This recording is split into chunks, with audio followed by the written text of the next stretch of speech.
Welcome to The Facts. I'm Rosalyn Tavanis.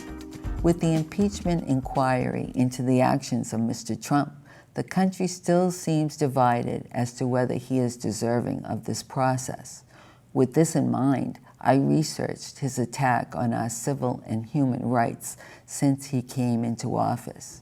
I studied documents from the Leadership Conference on Civil and Human Rights and the Southern Poverty Law Center, both very respected organizations, to determine if what I had been hearing in this matter was true.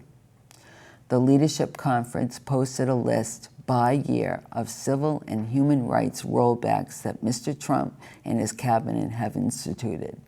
In 2017, there were a total of 60 offenses alone. In 2018, 73 offenses. And in 2019, 41 so far. That makes a total of 174, and this year is not over. Some of these infractions include repealing the Fair Pay and Safe Workplace executive order by Barack Obama, pushing the Department of Justice to abandon its Smart on Crime initiative, a positive step in rehabilitating drug users and reducing the enormous cost of warehousing inmates.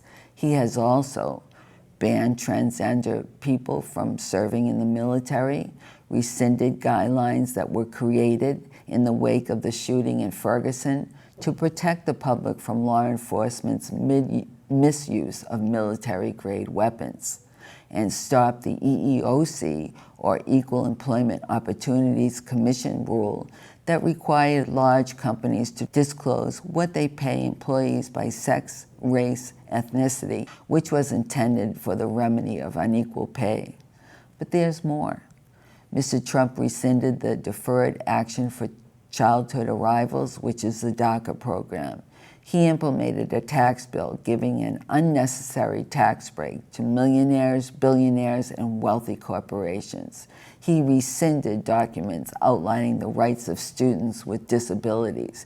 He repealed the Consumer Financial Protection Bureau's rule on forced arbitration, enabling big banks and other financial companies to force victims of fraud in kangaroo courts, where their claims are not heard by judges and juries.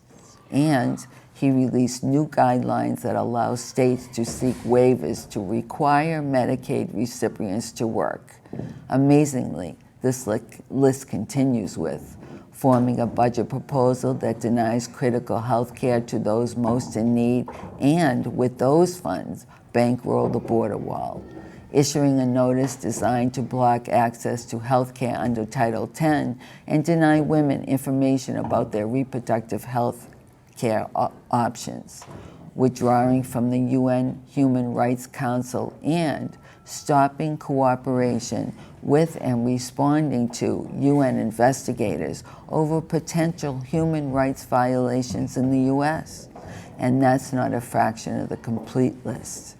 The Southern Poverty Law Center proclaims that Trump and his administration officials have undermined protections for the most vulnerable people in America by promoting a white nationalist agenda, slashing civil rights enforcements, revving up the deportation machine, banning Muslims, attacking voting rights, shredding LGBT protections, encouraging police abuses, reviving debtors' prison, undermining public education, and eroding the rights of students with disabilities. All these claims were proven with facts. My question is this: how much can Trump erode our civil rights and liberties before we as citizens say enough? Thanks for watching. I'm Rosalyn Tavanis.